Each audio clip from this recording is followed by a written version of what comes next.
مداخل شیطان به نفس انسان. من عناوین رو میخونم، 7 تا مدخل تو ذهنتون یادداشت کنید. اول کبر، دوم حسادت، سوم شهوت، چهارم غضب و خشم، پنجم سوء ظن و بدگمانی، ششم عجله و هفتم بخل.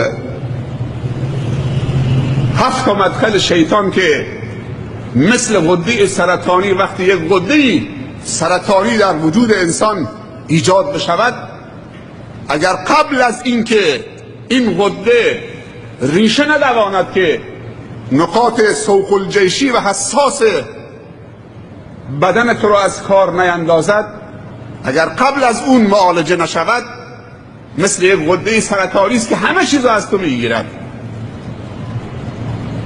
اول کبره، دوم حسادت، مداخل شیطان، مداخل نفوذ شیطان به نفس انسان. این نفس میتونه اونقدر سبک باشه و نورانی باشه که عروج پیدا بکنه و لیاقت پیدا بکنه که نائل بشه به دیدار خداوند رب العزت و الجلال.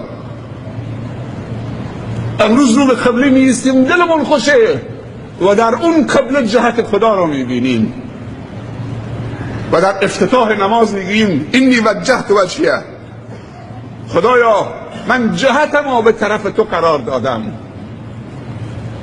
اون روز چقدر خوشه که در بهشت فردوس خداوند پرده رو بلند بکنه. وجوه یومئذ ناظره الی ربها ناظره. اون روز صورتهای می درخشه، مثل قرص ماه میشه، درخشندگیش از خورشید بیشتر میشه. وجوه یومئذ ناظره، ندارت در صورت یعنی سفیدی، نشانه خوشحالی و سرور. صورتها مثل قرص ماه میشود. علتش چیه؟ الی ربها ناظره، چون که نظاره میکنه بدون حجاب و بدون پرده بر رب العزت و الجلال.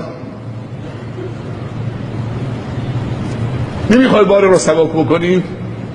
دیدار خداوند ما رو به وجه نمیاره؟